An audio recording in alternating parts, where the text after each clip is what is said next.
Good evening one and all. Welcome to Design of Machine Elements Learning Series, Series 10, Design of Lever. The objective of this presentation is to understand what is a lever, the different types of levers, the design procedure and a problem.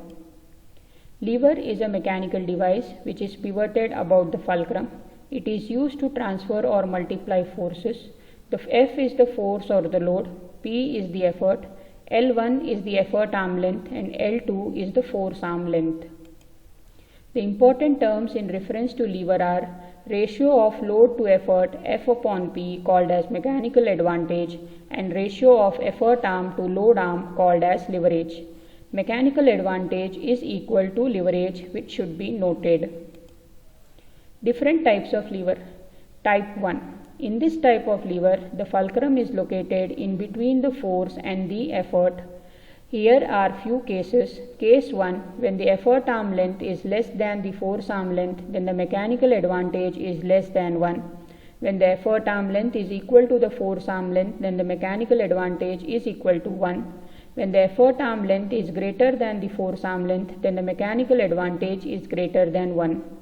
This type of lever finds its application in rocker arm assembly of internal combustion engines, bell crank lever mechanism and levers of hand pumps. Type 2 lever. In this type of lever, the force is located in between the fulcrum and the effort. The effort arm length is greater than the force arm length, therefore the mechanical advantage is greater than 1. This type of lever finds its application in lever-loaded safety valves mounted on boilers. Type 3. In this type of lever, the effort is located in between the fulcrum and the force. Therefore, the force arm length is greater than the effort arm length. As a result, the mechanical advantage is less than 1, and such a type of lever finds its application in picking fork. Let us now study the steps involved to design a lever. Here are 3 important steps involved to design a lever. First is perform a force analysis. Second, determine the design of the lever arm. Third, design the fulcrum pin. Force analysis for lever type 1. In this type of lever, as we have studied earlier, the fulcrum is in between the force and the effort. The force and the effort are acting in the same direction parallel to one another. In our force is given to us in the problem, we need to calculate the effort. The effort can be calculated by taking the moment about the fulcrum, which is given by the equation F into L2 is equals to P into L1. Therefore, effort is equals to F into L2 divided by L1. Force analysis for lever type 1 when the forces are inclined. Here we need to observe that the force and the effort when they are inclined, the distances L1 and L2 are perpendicular distances from the fulcrum. The reaction R is given by applying the parallelogram law of forces, which is given by the following formula. R is equals to square root of F square plus P square minus twice Fp cos of theta. In a right angled bell crank lever, when theta is equals to 90 degree, then by substituting the value of theta in the below equation, we get R is equals to square root of F square plus P square minus twice Fp cos of 90. Since cos of 90 is equals to 0, therefore this term will become 0 and therefore R will be equal to square root of F square plus P square. Force analysis for lever type 2. In this type of lever, the force is in between the fulcrum and the effort. The direction of application of the force and the effort are opposite to one another. Hence, the reaction R is calculated by considering equilibrium of vertical forces. R is equals to F minus P. Design of the lever arm. The lever arm is designed so as to calculate the dimensions of the lever as well as the cross section of the lever is subjected to bending moments. This will induce bending stress in the lever arm, which is given by the governing equation sigma b is equals to my by I. The common cross sections which are used for the lever arm are rectangular and elliptical. The moment of inertia for rectangular section is given by bd cube by 12 and y is equals to d by 2, and that for the elliptical section is given as pi b a cube divided by 64 and y is equals to a by 2. Design of the fulcrum pin. The design of the fulcrum pin is based on bearing consideration. The diameter of the pin is given as D1. The length in the lever boss is given as L1. The governing equation is R is equals to P into L1 into D1. It should be noted that in the problem, if the ratio of length to diameter of the pin is not given, it can be taken as 1 to 2. The outside diameter of the boss in the lever is twice the diameter of the pin, which is given by the empirical relationship. A phosphor bronze bush of 3 mm is placed or is fitted in the bush so as to avoid frictional losses. The bearing pressure of the phosphor bronze bush is 5 to 10 megapascal. The fulcrum pin is subjected to compressive stress since it is rotating in the lever boss, and the equation is given as sigma c is equals to force divided by projected area, that is equals to R divided by L1 into D1. In order to understand the design procedure better, let us now solve this particular problem. A right-angled bell crank lever is to be designed to carry a load of 6 kN at the short arm end.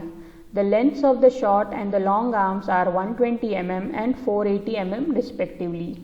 The lever and the pins are made up of 30C8, which is a plain carbon steel with yield strength of 400 megapascal and factor of safety 4. The permissible bearing pressure on the pin is given as 10 Newton per mm square. The lever has rectangular cross section and the ratio of the width to thickness is 3:1. And the length to diameter ratio of the fulcrum pin is 1.25:1. So in this problem we need to calculate the dimensions of the fulcrum pin, that is L1 and D1. We have to check the design of the fulcrum pin, whether it is safe or unsafe, dimensions of the boss in the lever at the fulcrum, and lastly the dimensions of the lever. The assumption for this problem is that the arm of bending moment of the lever extends up to the axis of the fulcrum. So let us now note down the given data. Force 6 kN converted to Newton, that is 6000 Newton. Length of long arm 480 mm. Length of short arm 120 mm. SYT 400 megapascal. Factor of safety 4.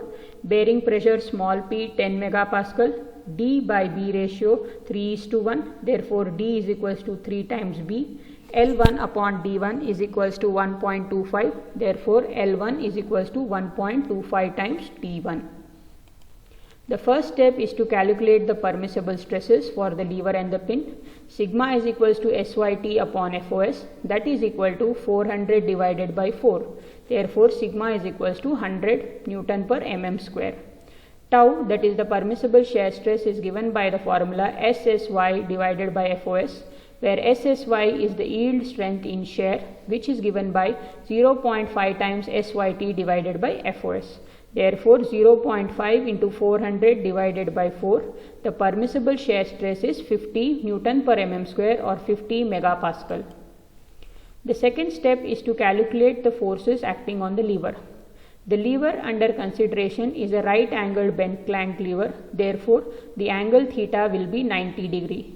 By taking the moment about the fulcrum, that is 6000 into 120 is equals to P into 480.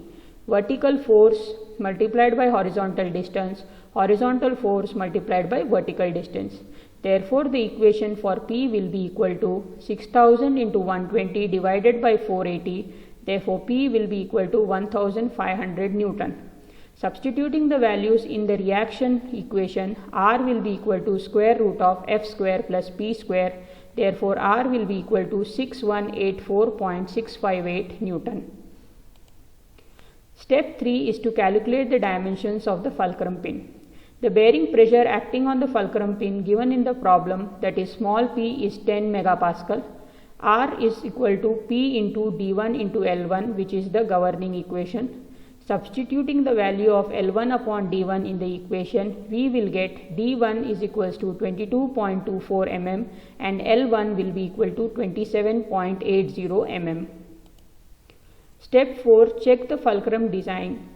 Here we need to check the fulcrum pin design, whether it is safe or unsafe.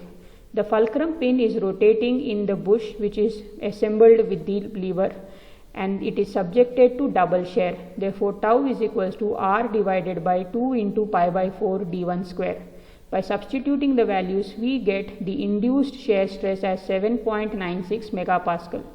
Earlier, we have calculated the permissible shear stress, which is 50 megapascal, and the induced shear stress from the above equation is 7.96 megapascal. Since the induced stress is less than the permissible stress, therefore the design of the fulcrum pin is safe. The next step is to find the dimensions of the boss in the lever. The inner diameter is equal to d1, that is 22.24 mm. The outer diameter given by the empirical relationship is 2 into d1, that is 44.48 mm, and the length of the boss in lever is given by L1, which is 27.80 mm. Now let us find the dimensions for cross section of the lever. D is equals to 3 times B, which is given in the problem. The moment is equals to F into L, that is 6000 into 120, which will give the value of the moment in Newton mm. Since the cross section is rectangular in nature given in the problem, I will be equal to BD cube by 12, which is the moment of inertia. By substituting the values in the governing equation my by I, we will get B is equals to 16.86 mm and D, which is 3 times B, will be equal to 50.60 mm. The following presentation is made by studying the following references: Design of Machine Elements, 3rd edition by V.B. Bhandari, Tata McGraw-Hill Publications. Design of Machine Elements by K. Ganesh Babu and K. Sridhar, McGraw-Hill Publications, and Machine Design by R.K. Jain, Khanna Publications. Thank you very much and wish you a happy learning.